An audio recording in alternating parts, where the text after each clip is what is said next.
As you may know, in 2018, we performed a study that resulted in a transportation report card, and the grades, shall we say, were subpar. As a matter of fact, I know you don't like this, Mayor, sorry. Metro Orlando scored a D in every category.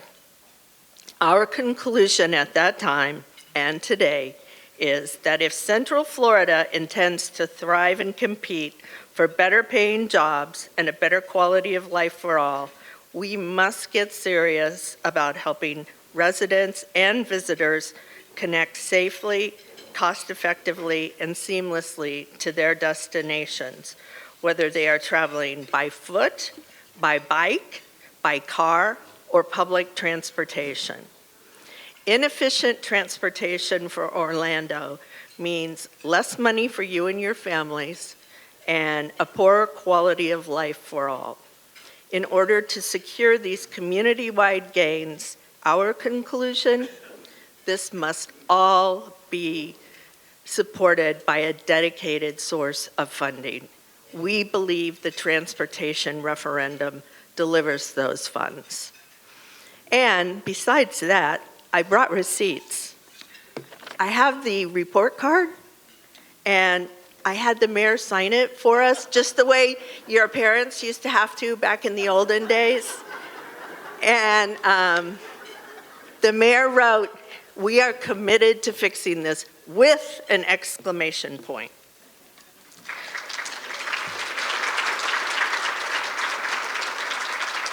So, the Orange County Commission has proposed a penny sales tax for dedicated transportation funding, which will appear on your ballot in November. Today's program and panel will answer your questions about how much, why, and why now, and you will also have the chance to ask some questions of the panel. So, without any further ado, let me turn you over to our moderator, but let me first tell you a little bit about her. Gabi Ortigoni is President and CEO of the Hispanic Chamber of Commerce of Metro Orlando, one of the leading economic development organizations in Central Florida and one of the nation's largest Hispanic chambers of commerce. In this role, Ms. Ortigoni is responsible for promoting the Hispanic community's economic development, representing over 1 million Latinos in the region. Prior to this role, she served as the Regional Vice President for Central Florida at Prospera, a nonprofit organization that provides free bilingual technical assistance to Hispanic entrepreneurs who are establishing or expanding their businesses in Florida. She has been recognized by Orlando Magazine as one of the 50 most powerful people and Orlando Business Journal as a power player, top 40 under 40, and women who mean business. So now I will turn you over to Ms. Ortigoni, and we'll get started.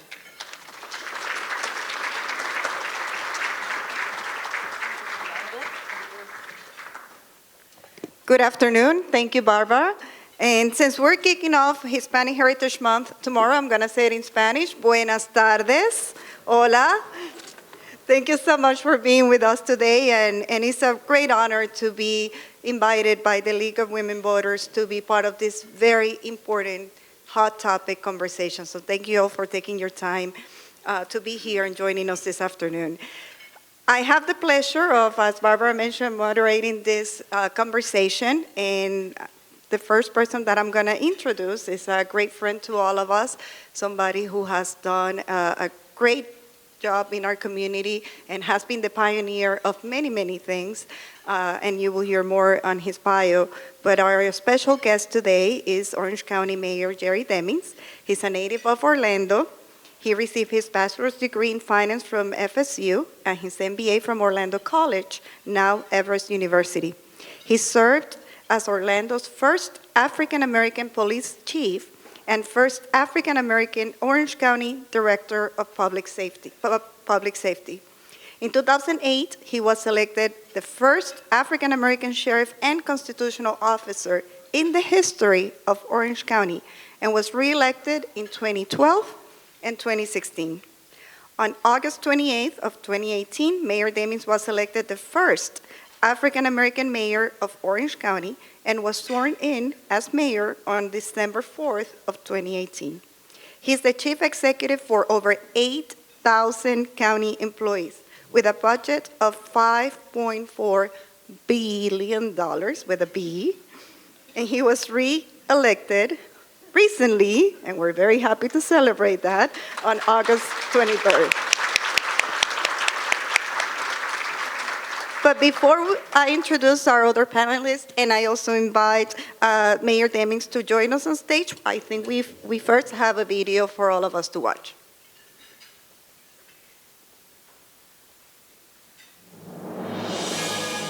Orange County has one of the largest growing populations in Florida. Each week, nearly 1,000 people move to our area, adding to our 1.4 million residents. By the year 2030, Central Florida is expected to add more than 1,500 residents every week, with a projected population of 5.2 million. Currently, Orange County ranks 43rd out of 67 counties for transportation spending per capita. That is among the lowest in transportation funding in the entire state of Florida. Lynx and Sunrail routes do not have the frequency and coverage area needed to meet the current demand. And pedestrian safety is among the lowest in the United States. We need to look to long-term solutions before it's too late. Existing funds are used to maintain and improve nearly 3,000 miles of existing roads in Orange County, which do not include highways such as I-4. They also fund traffic signals, streetlights, pedestrian walkways, and public transportation such as Lynx and Sunrail. But due to steady population increases, our transportation system is underperforming. Raising these taxes would still fall short of our current needs and place the burden solely on the residents who live here. Research shows that a dedicated 1-cent sales tax has the potential to generate revenues sufficient enough for transformational improvements to our local transportation system. This tax will provide the opportunity to put tourist-generated revenue directly to work in our neighborhoods and improve the transportation needs in our community. Other surrounding counties like Seminole, Brevard, Lake, and Polk counties already have a higher sales tax rate than Orange County. A 1-cent sales tax would only apply to the first $5,000 per single purchase of retail goods, as well as services not including essential food items, prescription drugs, and utilities. Because of our diverse local economy, we are positioned now better than ever before to solve our transportation challenges today. Transportation is the common link that connects our community from employment to education to affordable housing. In 2019, Mayor Demings held 7 town hall meetings to find out the needs of Orange County residents. He attended 200 community events, and 11,000 surveys were completed. We listened, and now it's time to act. We need to look to long-term solutions before it's too late. But we can't do it alone. Together, we can solve our transportation problems of today and tomorrow. Well, thank you for that informative video, and I also have the pleasure of introducing 2 other great community leaders to join Mayor Demings to talk about this tax. So at this point, I will ask all of our panelists to join us here at the podiums while as I introduce our 2 other distinguished panelists. Luis Nieves is originally from Puerto Rico and holds a master's degree in regional planning from Cornell University. At the East Central Florida Planning Council, he assists local governments and organizations with grant writing, developing economic strategic plans, and preparing economic impact analysis. In the past, Luis assessed the economic value of the I-Drive resort area estimated the long-term economic impact of the sea level rise, and calculated the importance of State Road 405 to the region's space economy. Luis is a member of the STEAM College of Fellows of the American Institute of Certified Planners. So thank you, Luis, for joining us. And our third panelist is Austin Valle. He is a chapter lead of Orlando GIMPI, which it means yes in my backyard, an organization that advocates for housing affordability, smart growth, and walkable neighborhoods in Central Florida. He's also an Orange County Soil and Water Conservation District Supervisor, an Army veteran, Orlando resident, and Central Florida native. He's a member of Central Floridians for Public Transit and the Orlando Bike Coalition, and advocates for dense infill housing to enable transit-oriented communities. In his day job, he is a business development leader in media and entertainment. He holds his Master of Public Policy from Georgetown University and a bachelor's in economics from the University of Florida. So as you can see, we have a very, very impressive panelist today. So at this point, we're gonna invite all of them to talk to us and summarize their perspective on the importance of this new tax for transportation and why each one of you is supporting it. So Mayor, we'll start with you. All right, well, thank you, Gabby. First, a wonderful introduction, but these days I'm better known as the husband of Valle Demings.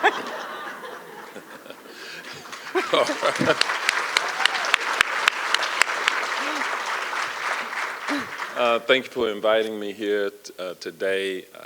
I'm like a big kid. I will tell you, I was beginning to eat my dessert when I had to come up here, so I look forward to eating it later. But in either case, I've had the opportunity now to engage our community over 350 times to talk about the sales tax initiative.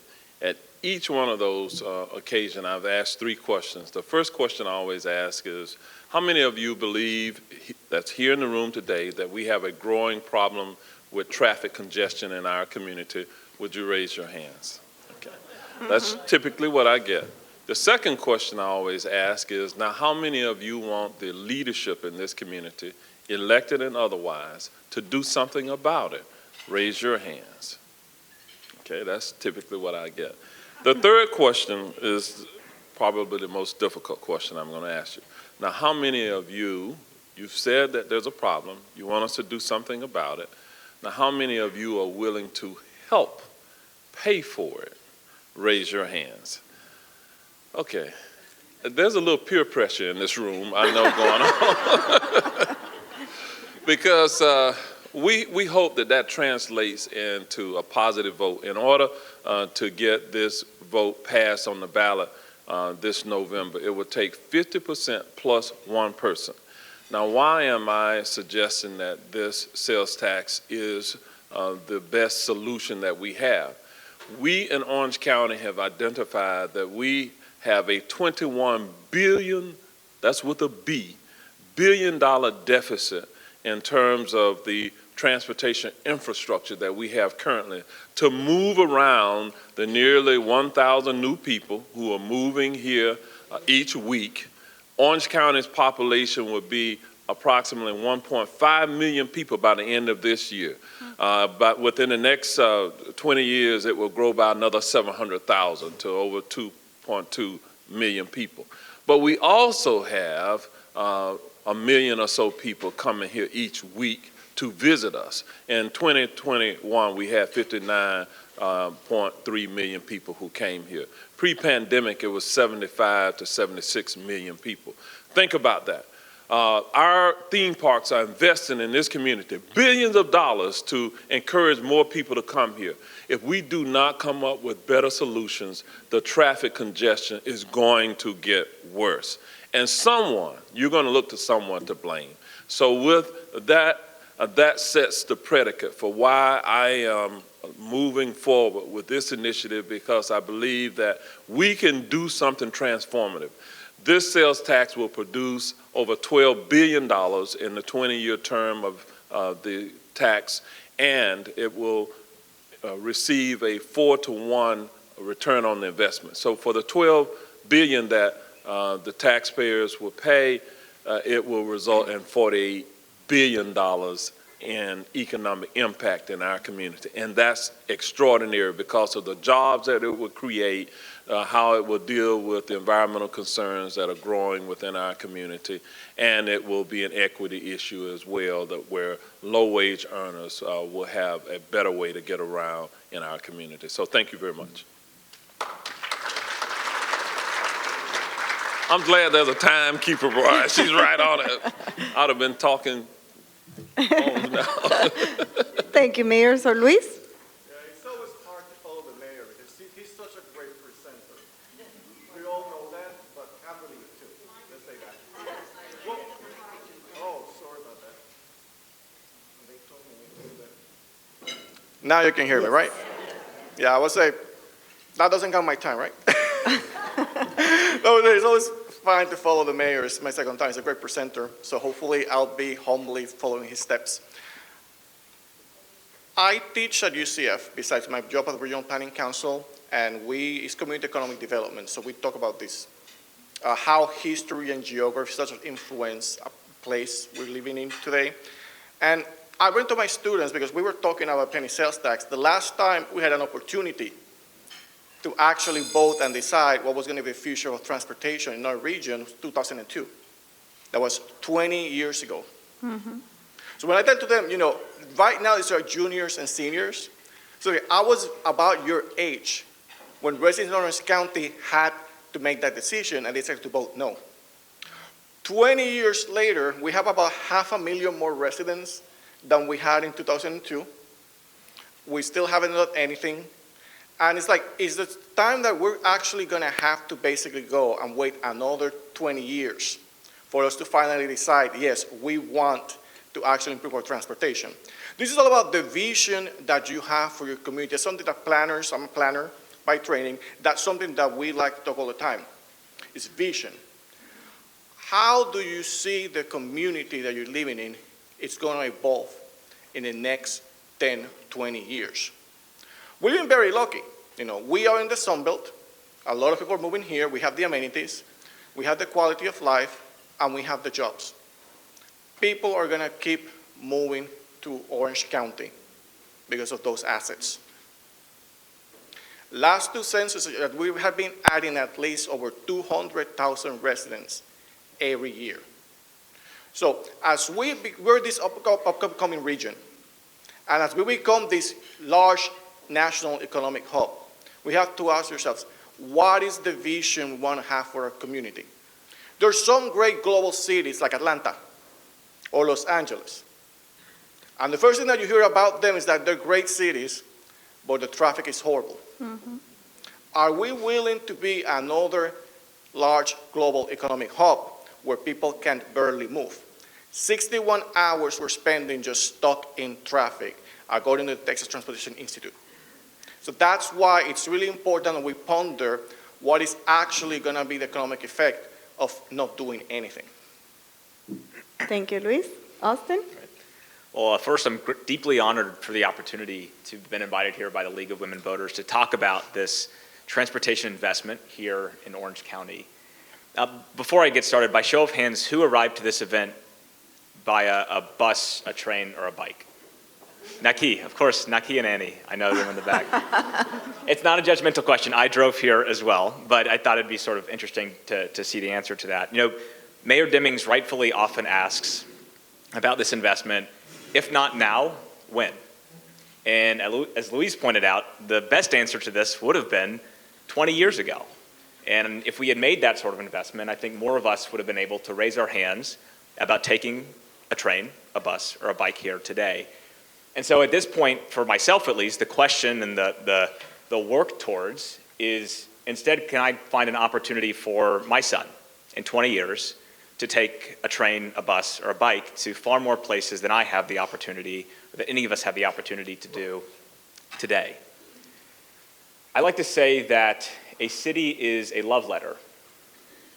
A city is a love letter from its current residents to its future ones.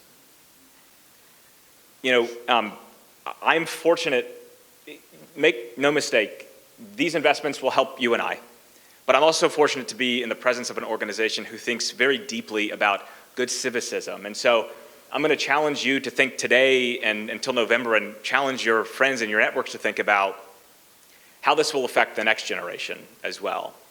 You know, the best communities in the history of the world thought very deeply about generational impact. The time horizon for success is not 2 years or 4 years or even 20 years. Let's ask ourselves, in 50 years, in 100 years, will the people of Orange County look back and thank us for making these critical and transformational investments in transportation here? Look, everybody's going to have a different reason to like or not like this transportation investment, and my reason for supporting it is complex, but if I had to make it simple, I would do so with one number: 45. 45%. 45% of every dollar raised is going to go directly to Lynx and Sunrail for bus and rail improvements. 45% in a region like ours that is so car dependent today is nothing short of incredible and transformational. And so as we look to the future, I should also point out, you know, when the federal government invests in infrastructure, for reference, they're generally looking to put about 20% into public transit. So again, this is truly remarkable what the county is looking forward to doing with this initiative. Just imagine for a moment if 45% of every transportation dollar spent over the last 20 years had gone to public transit. This region would look very, very different. More of us would have raised our hands about taking a train or a bus or a bike here today. So again, I'm very grateful to League of Women Voters for the opportunity to be here, and I'm excited for this conversation. Well, thank you for the opening statements. And we, all of us, I know we're passionate about this topic, but I know a lot of people are very concerned that we have been experiencing very difficult situations, not only locally, but at the national, even global level. We have experienced the pandemic. I mean, a lot of people still suffering from that. We have experienced direct and indirect effects of the war in Ukraine, and of course, the inflation. So a lot of people may be asking, well, we have elections every 2 years. Why do we have to do it now? Why now that we're suffering so much at an economical level? Why is it important that this happens now and not 2 years or 4 years or 10 years from now? And I start with you, mayors, if all of you want to answer that. Okay. Well, let me just say this. When we look at our major roads, our major arteries at this point, 22 to 25% of them currently are failing. They're over capacity. That number is going to continue to worsen if we do not take action now. In order to compete, as we endeavor to diversify our local economy, to recruit those high-paying jobs, manufacturing and technology jobs into this area, when companies make that decision, they make it based upon the overall quality of life that we have to offer here. And we're falling behind. When I look out of the window here and I see this wonderful green space, with the tremendous growth that we have the responsibility to manage now, if we do not manage that growth appropriately, what is going to happen is we will continue to have to build roads. Primarily, that is the mode of transportation that the majority of us depend upon. If we continue to build roads, we're going to impede on those environmentally sensitive lands. We're going to continue to see our air quality worsen. Today, 36% of all of the emissions come from automobiles who are sitting in traffic. And quite frankly, that is damaging our air quality within this community. So if we're really serious about being environmentally friendly, we have to figure out a better way to move masses of people around. That requires an investment in the infrastructure to move people around in significant numbers. That means that that mode of transit has to transition to buses, to trains, to commuter rail, light rail, to monorail, or some other mode of transit to move people around our community efficiently. And so this is why we are trying to protect our community, not just in the here and now, but for generations that are not yet born. those children who are not yet born will hopefully say that there were some visionaries in this community that took care of their community, took care of the environment so that they could have green spaces by which to bike, to walk, and to enjoy the wonderful other natural Florida amenities that we have here. And so this is environmentally friendly. I think economists refer to this concept called opportunity cost. And opportunity cost, there are many ways of measuring it. So if you're going to measure how much this extra penny sales tax is going to cost me a year, in the end we have done the numbers, it's not that much. Let's say you're a middle-class person, you're spending maybe $50 more every year. What is the value of your time? Isn't your time? I hear a lot through the press, like their concern is now, yeah, we have great inflation and we have a lot of low-income people who are having a hard time paying for rent and paying for goods and services.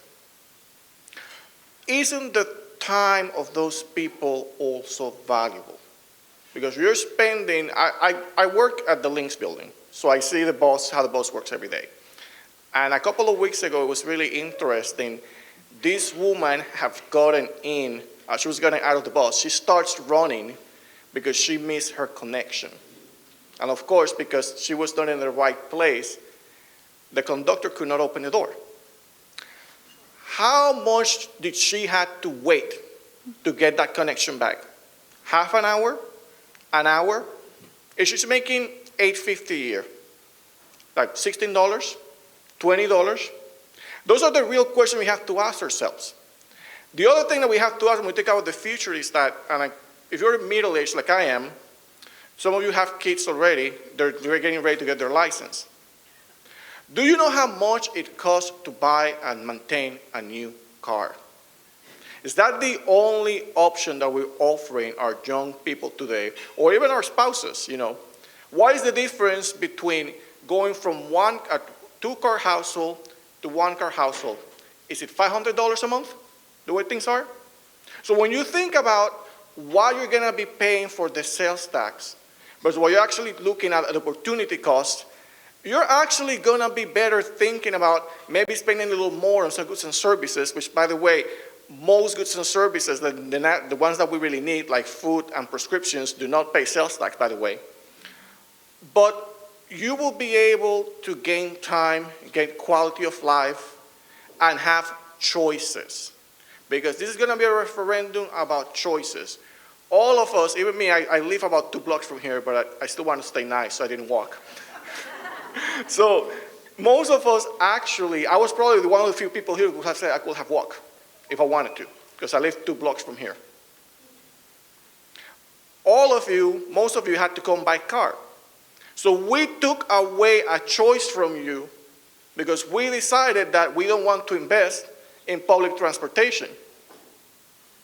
Again, you don't have to use public transportation, but that's a choice that has to be there. So when you think about this and you're trying to convince your friends, it's about choice more than anything. Yeah, Gabi, I think the only thing I'd add to that is this idea of, well, why don't we try it again at another point? We have no idea what the world will look like in 2 years or 4 years or 6 years. We might have a different looking commission in 2 years, a different looking commission in 4 years. The term limits tell us we will have a different mayor in 6 years. And so the opportunity is before us today. The ballot will say yes or no on the opportunity today. And I just think it would be such a shame to say no and hold our breath and hope that we get another opportunity in a couple of years. Thank you. And Luis, you touched on something very critical, that is the value of time, but also sometimes we forget about those who don't have the benefit of owning a car. And a lot of times those are the working class and those who maybe are new into the region. And I know personally, people who have to travel 4 hours just one way and another 4 hours to return. Just put yourself in the shoes of those people when they have to spend so much time just trying to get to and from work, the same amount of time we take just doing our regular professions. So, but there might be questions in the community about maybe if the penny tax could be a regressive tax, meaning that there will be a higher percentage from the poor than the richer people will pay. So what's the relationship between transportation and equality? Thank you for answering that. I consider myself a very privileged person. That's the first thing. I live in this beautiful community, Winter Park. Thank you to the commissioners for keeping it nice. But I have one advantage that not a lot of people have. If I wanted to, I can walk to my Sunrail station, don't spend any gas, and I basically can tell you I put $20 of gas every 2 weeks in my car. That's a choice that I'm able to make as a privileged person. That's an equity issue. I'm a professional. I can afford that. 30–40% of our workforce cannot do that. So as part of the project we helped Orange County with when we partner, we did a couple of research on actually transportation and equity, and there was a study done. It's a new app. It's called Transit App. And Transit App, basically what they did during COVID, they actually took like a survey of who was taking the bus every day during the worst of COVID. These are the people that are essential workers. These are the people that don't have any other choice. These are people like your phlebotomists, your home healthcare aides, your restaurant workers, some of your retail workers. They have no choice. While I was like seconded, like doing my work in my house, they were not able to do that. So what we decided to do was to sort of like, okay, we know these are the top 5 occupations that actually nationally where people were taking the bus. How will that look if we actually put on those numbers in Orange County? So when we plug on the number, it was really interesting because on most of those occupations, over 50%, most of them were minorities. Over 50% of them were women. These are the people who clean our buildings. These are the people who help us in a healthcare, like lower healthcare, phlebotomy, to take care of our elderly parents, our child care service workers. And I tell you even more than that. At that point, we calculated that was about 30% of the Orange County workforce. Like, we wouldn't like to admit it, we are a service class town. We're a tourism town. That didn't include the DIMPAR workers, because nationally, we're the only region that has such a high number of DIMPAR workers. So that means that that could be 40–45% of our workforce. Are they all taking the bus? Maybe not. Can they afford a car? They're probably doing it barely, if they are. So why are we subjecting 30–45% of our workforce to those working conditions?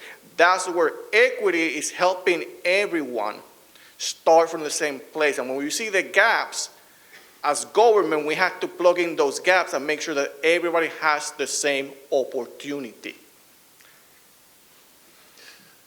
The only thing that I would add is that the average household would pay $300 to $400 annually in terms of the sales tax. Okay, now, depending upon your income, it may be more, may be less. But what we have done in Orange County with this sales tax is we've said that if you're a low-wage earner and you ride the public transit system, you will have a 50% discount in what you would pay. In terms of equity, it has been estimated that if you own an automobile within our community, you have access to about 500,000 jobs, versus if you do not own an automobile and you only rely on public transit, you have access to, I believe it's about 5,600 jobs. So you see the inequity in just having access. So what we're trying to do is create connectivity, convenience, accessibility, affordability, and frequency, so that persons who need to depend on public transit will be able to do so. They'll be able to better connect. And Gabi is right. There have been a number of stories that indicated that we have working class people, mothers, single mothers, who take 3 hours or so a day to get one way to work and then to get home. If we could reduce that time, cut that time in half, and with the investment in our Links bus system, for example, we would be adding some 240 plus buses to the Links system today. That nearly doubles the size of Links, which gives us the opportunity to double the connectivity and cut down on the time that it takes to move around. We'll be able to improve access links, which is available to the disabled. They won't have to wait sometimes an hour or two for the ride to get them to their doctor's appointment or other appointments before, and then they have to wait for that ride to come back to take them back. We'll be able to significantly improve that. Let me just kind of give you a comparison because if I just give you numbers, you may miss the point that I'm making here. Allegheny County, Pittsburgh, 700 to 800 square mile county. Orange County, 1,000 square mile county. Allegheny County has several hundred buses in its system, which the headway, the time between buses, 15 to 30 minutes. Here in Orange County, we have less than 300 buses, and in some cases, that headway can be 2 hours between buses. So we are a larger county in terms of size. We have more people. Allegheny County, somewhere around 1.2, 1.3 million. We have 1.5 million. But they do not have all of those tourists coming here. And by the way, who pays the majority of this sales tax? The tourists. They pay better than 51%. We've all agreed that we need this in our community. And who pays for it? I say it's a good deal if you can get somebody else to pay for something that you need. And that's a conservative estimate at 51%. There have been times when that number in terms of who pays the sales tax in our county, it was 56, 57%. So we go with the lower number. Austin, you wanted to add something to it? Well, I was going to add, I'm glad the mayor mentioned the reduced fare program for buses. I keep that one in mind as you think about the equity, the holistic equity analysis, not just of the tax, but what is the benefit, what is the initiative going towards, can't be understated. I think that for low-income residents, they would have half off of their fare. That alone will more than make up for the taxes that they'd be paying on the sales tax side. I guess the other piece to add, Luis spoke to this, is something I like to call the movement tax, which is governments put a tax on you in the form of $20,000. Well, the average now for a new car is $45,000, $50,000. It's a depreciating asset. You have to fill it with gas. You have to buy insurance. You have to fix up for wear and tear. Right? These are costs that you feel. Certainly, low-income residents, of course, across Orange County feel these incredibly deeply. And so, again, let's look at the analysis holistically. I'm a proud progressive. This initiative is progressive. This is not a regressive initiative by any stretch of the imagination, in my view. Austin, now, and I will continue the conversation Gabby, with you. can I Yes, kind of absolutely, just Mayor. jump in just to kind of make it crystal clear what I'm talking about? If you depended on public transit and you pay $50 a month to ride the public transit system, 50 times 12 is how much? $600. So if you had a 50% reduction in the fare, that's what, $300. Okay, and I said to you before that the sales tax would result, depending upon the data that we have, says $300 to $400 a household. Do you see now how, in terms of the efficiency, gaining time back, if we reduce the fares by 50%? We tried to make it free. We just couldn't quite make the numbers work. But we endeavor over time to look at that as a part of the conversation that we will have. Thank you, Mayor. And Austin, I'm going to continue the conversation with you since we're talking about low-income individuals. And of course, one of the main issues that we talk about probably every day, every hour is affordable housing. And a lot of times we see, especially when we have so much growth, which is great, we also have to deal with some of the consequences.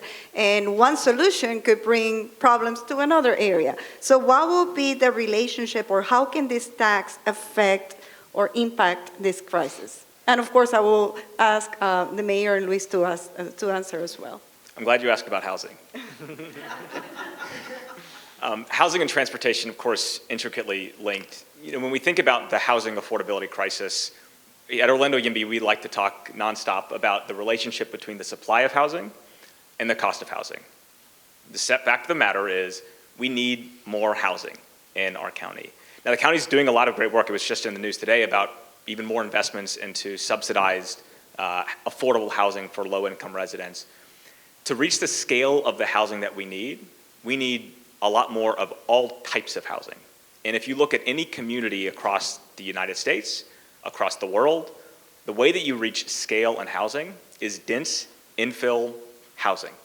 That you can walk places, you can bike places, you live on top of a restaurant, you live next to a bus station. That is how we find scale in housing, and that is going to be a key part of solving the housing affordability crisis. Now, there are two barriers to housing density that are related to transportation. The one is that cars just take up a lot of space. You can see it here. The venue is beautiful. I think probably the parking lot might be larger than the venue. And that is very common across a lot of the spaces that we look at. Parking takes up a lot of space. It's expensive to build for builders. They have to buy the land to put a parking spot there, which drives the cost of housing up. So the raw space that cars take up is significant. The mayor of Oviedo did an analysis recently that I saw on the Sentinel that said that 75% more land in Oviedo is dedicated to cars in the form of parking lots and roads than to buildings. Now, Oviedo is Seminole County, but you just have to pull up a Google satellite view of our communities too, and you'll see that that's similar. And so we have to solve for transit if we're going to solve for housing. The second reason why an auto dependency is a detriment to housing density is that cars lower the quality of life in a city environment. They're loud, they pollute, they're dangerous. The mayor of Paris recently challenged her neighbors to imagine a city where you can let go of your child's hand. My 2-year-old on the streets of Orlando, Orange County, there's no way I can let go of his hand. Our streets are not safe. And so if we're gonna build the scale of housing that is needed to solve the affordability crisis, we have to create community. Not every neighborhood in Orange County is going to look like this, but we have to enable certain neighborhoods to find density, to find mixed-use development, to find buses that get them places that don't require you to get into a 2-ton steel killing machine to go get a tomato, right? You need to be able to walk places, to bike places, to take a bus and take a train. And so the reason Orlando YIMBY, which is primarily a housing organization, has such an interest in transit is because you cannot separate the two. Luis? Yeah, I'm an urban planner by training, and I always say that even though I do economic development right now, I'm an urban planner. And when you're in planning, the first thing that you learn is that the problem with cars is that cars condition our community to creating very low density communities. And that's a reality. Even though if we're gonna go to the west side, to Horizon West, that's probably what we're gonna be seeing. Those are the new areas, like Nona, same situation. You have these big houses, big lots, that's what actually the market, because that's what a single family automobile actually entices. As planners, we believe that, one, we believe in the central core, whatever you would like to define that. And part of that is like how we redevelop some of the largest corridors that we have that are underutilized right now. We're talking about East Colonial Drive. We're talking about South Orange Blossom Trail. We're talking about John John Parkway.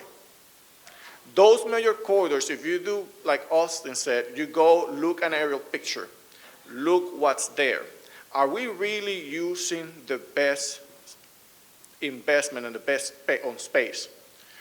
If we have a good public transportation system, we have either bus lines or rail lines going around, we can try and attempt to redevelop, because the first excuse that the private sector will give you when they don't want to do more public transportation or mass transportation is that, oh, you don't have to have the density yet. That was a big debate when Stone Road was coming. And we used to have representatives that would used to say that, oh yeah, rail works in the Northeast because they have the densities. But of course, we never, it's like, the density is a result too of what we're allowing in our corridors. And this is an opportunity that we have had a crisis. I know it's been exacerbated because of COVID. We have had a housing crisis since I moved here. When I moved to Orange County in 2006, the one commissioner at that time, we have an affordable housing task force. 2006, 16 years ago. Then the recession came in, and we just put everything under covers and decided that it was not a good idea anymore. So now we have the problems that we have right now with housing. My planners, my young planners are paying over 40% of their income in housing right now. You know, professionals, jobs. So if we're able to create new spaces and redevelop those corridors, we'll probably have opportunities, and it will be an excuse for us to have the densities that we need to actually allow those projects to happen. Allow our young people to be able to afford a place and not pay 40, 50% of their income on housing. Thank you. There is an intersection of housing affordability and transportation. We recognize that we had some 110 plus thousand households in Orange County who were chronically rent stressed, meaning they were paying more than 30% of their total household income for transportation and housing related costs. We have the blessing of having a lot of land here that was undeveloped. And so we had, in terms of our housing strategies, planning strategies, we allow urban sprawl to occur. And when we did that, we had a responsibility to provide urban services. That put a lot of pressure on us. So we have some areas of the county where they are on septic. That's not good for the environment because we couldn't connect via sewer. So what we're doing now, we did create a housing for all task force when I came in as mayor in early 2019. We put a housing for all task force in place. We created our very own locally controlled housing trust fund, in which over a 10-year period of time, we will put $160 million into that trust fund. With the trust fund, the goal is in a 10-year period of time, in addition to the normal housing production, we will produce an additional 30,000 affordable and attainable housing types within our community. That process is well underway. We put it in place in 2019 before the pandemic occurred. Just yesterday, the Board of County Commission approved the second 3-year plan of action consistent with that 10-year plan to ensure that we are building homes that are affordable to our workforce. What we are focusing on now is within our job centers, we want to build workforce housing in those job centers. Now there's housing out in the International Drive area, but the price point is at market, it's above what the workers could afford to pay in that area. But we, through our Housing Trust Fund, have created some incentives. We're going to build housing right there in the International Drive area for the workers, those service workers, so they no longer have to take long commutes in order to get to work. We're partnering with the private sector, with Universal. We announced a project a couple of years ago that we're doing in partnership with them. Disney announced a project where we went to our corporate community and we said, in terms of being a good community steward, a good corporate and community partner, we're dependent on you to help look out for your workers. And they stepped up to the plate and said, yes, we're going to do that. So we're using the patchwork of surplus lands that we own in Orange County, where we're partnering with nonprofits like Habitat for Orange and Osceola County to take those surplus properties and build affordable housing on the good quality housing. So you're going to see this integration.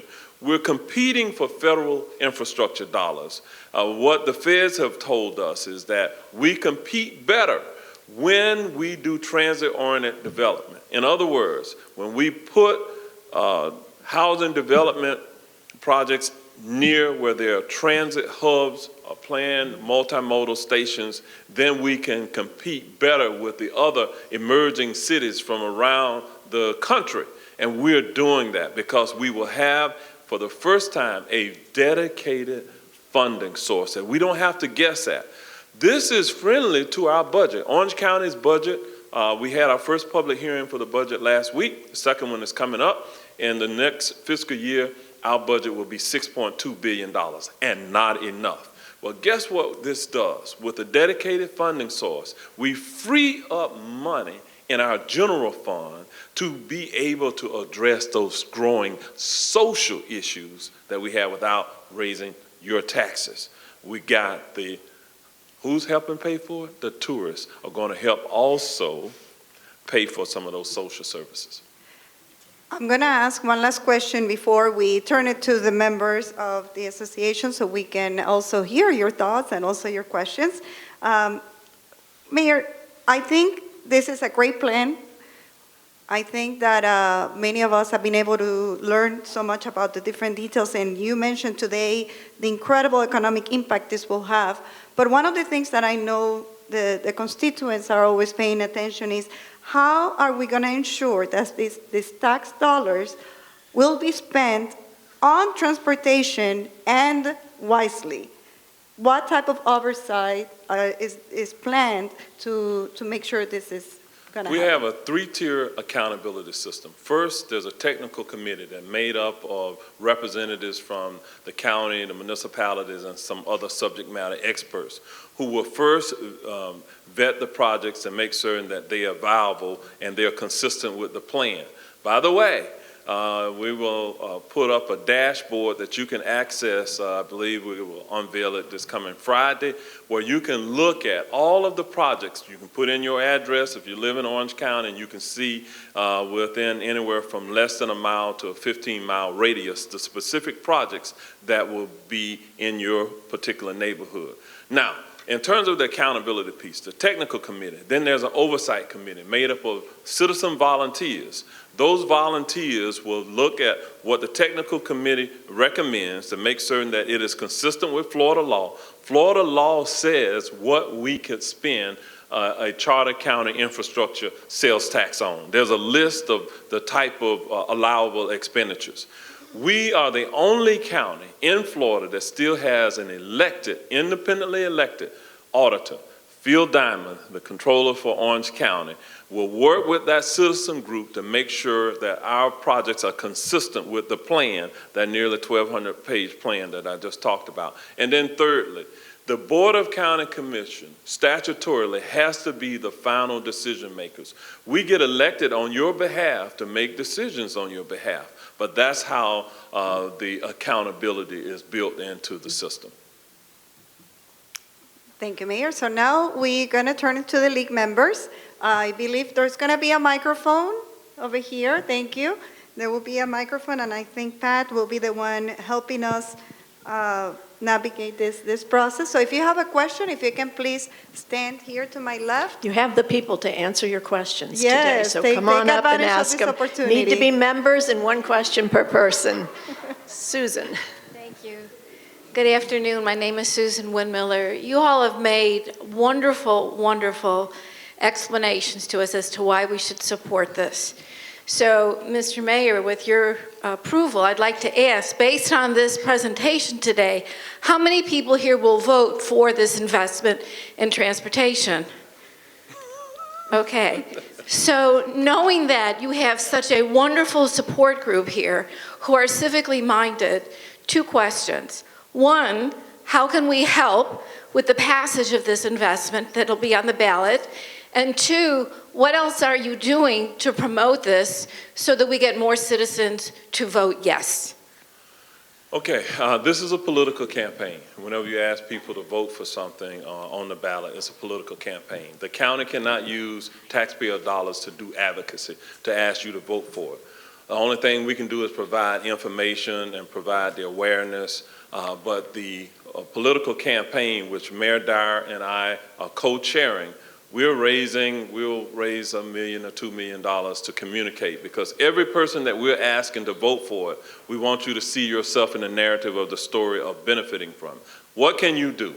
You can become surrogates on our behalf to talk to people who you know in your particular sphere about the merits of this sales tax. It will take people who are closest to those who are going to vote and utilize the services to help sell this. So in terms of the political campaign, we have a community engagement committee. And by the way, the League of Women Voters is part of this process that I'm talking about. For the first time, this initiative, because it's about job creation, economic impacts, it's about all those other things that we talked about at this point. For the first time, not only did the business community endorse this heavily, but so did the workers. The AFL-CIO came out and endorsed this initiative. Why did they endorse it? Because they see it benefiting their workforce. The AFL-CIO is the umbrella organization for the carpenters, the painters, the plumbers, the iron workers, the classroom teachers, the bus drivers, et cetera, the service workers within our community. They have come out and endorsed it. That creates an opportunity for us to have boots on the ground. As someone who has to run for political office, sometimes we do canvassing, we knock on doors.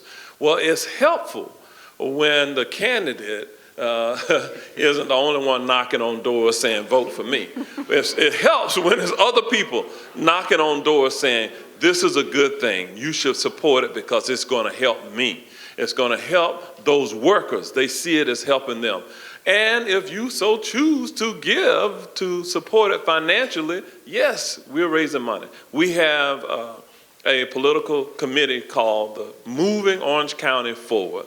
And it's a website out there. You can go to it and you can actually make contributions online if you so choose to support it financially. Hi, my name is Rachel Allen. I'm from the Peace and Justice Institute at Valencia College, and I'm a proud League member. So you three have given us a powerful case for why we should support this, and most do. As we do what you're asking us to do and go out and advocate for this, what kind of resistance are we going to face? If you could just tell us some of the low-hanging fruit of what the pushback is going to be and how you recommend we respond to that in a skillful, kind of dialogue-centered way. I'll jump in. One of the things you hear is it's not about 1%, that it's more like 13+%. That mathematical formula, when they say 13%, they're just looking at the rate. They're taking the current sales tax in Orange County is 6.5%, which, by the way, is the lowest in the region. Osceola County is already 7.5%. Lake County is 7%. Seminole County is 7% today.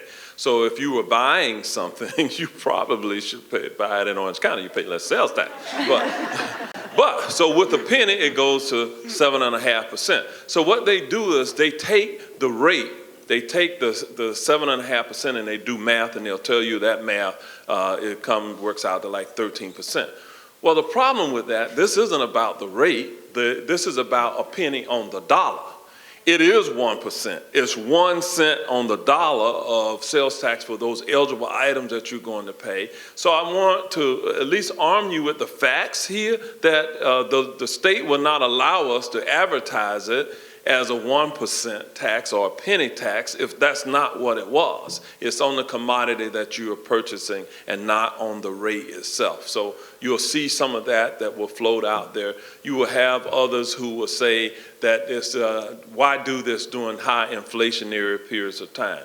Well, this is really about saving people money, not costing the overwhelming majority of people. By the way, the majority of people who live in our county are not wealthy.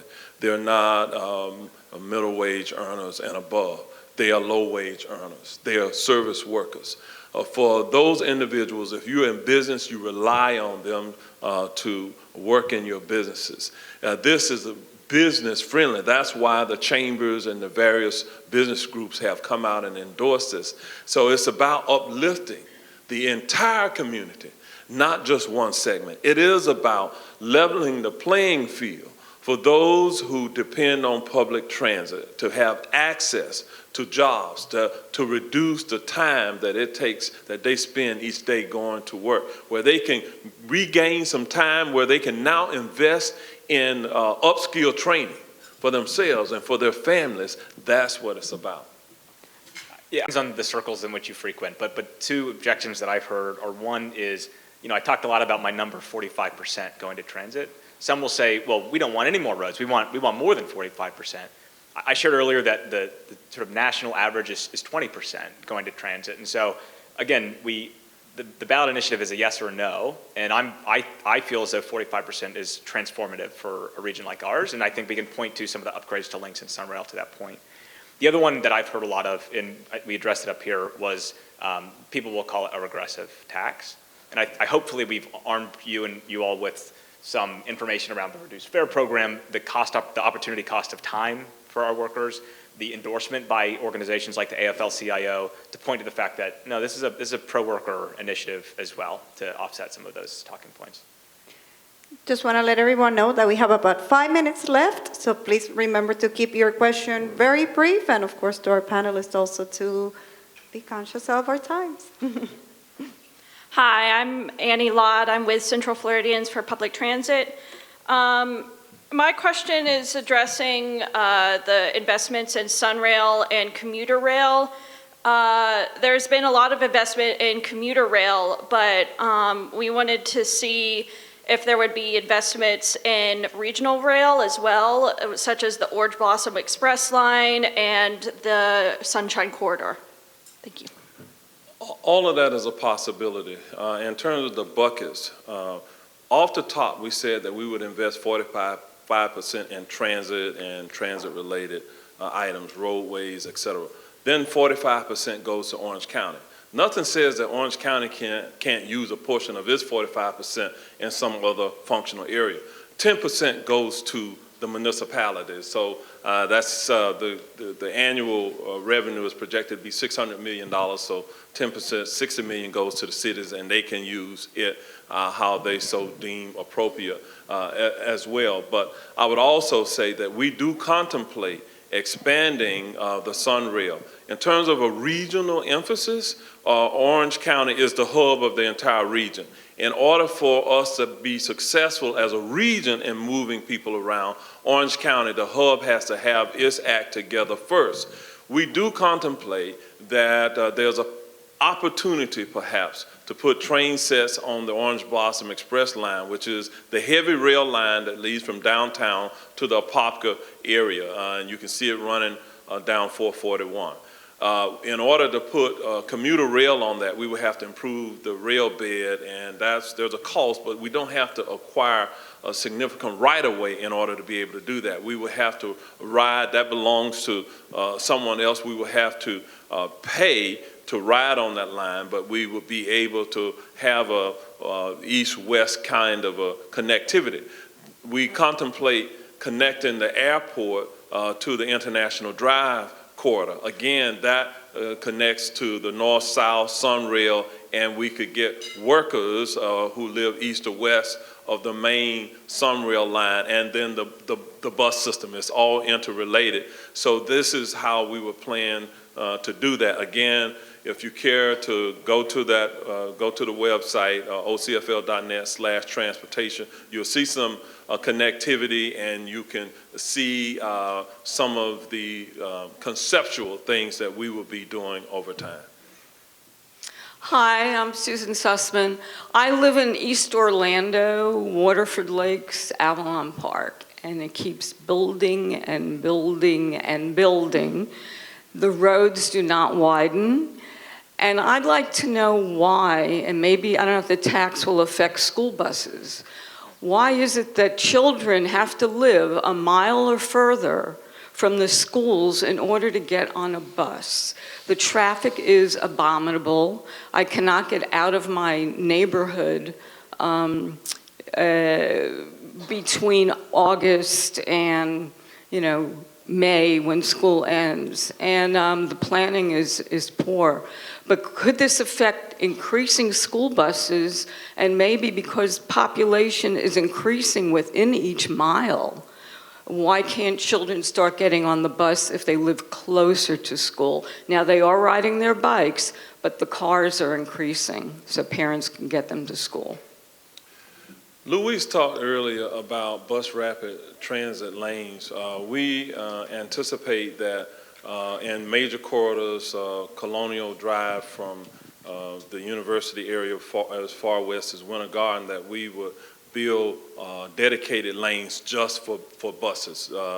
Today we're talking about public transit buses moving in those corridors. Cimarron, Orange Blossom Trail, we anticipate having bus rapid transit lanes to do that. But as it relates to school buses, we are in preliminary conversations with the schools about the potential. If we really do what we're saying we're going to do with links, there's an opportunity for those students who may have the opportunity to actually ride public transit, especially if they participate in after-school extracurricular types of activities. The school buses don't run after school to get those athletes back and forth to home.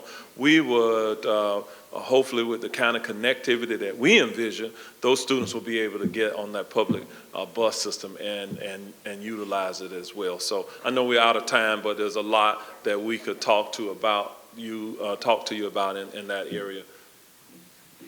I just want to make one comment. I'm Jan Rickmer. I was a Seminole member, an Orange member for 30 years now. I'm in Seminole.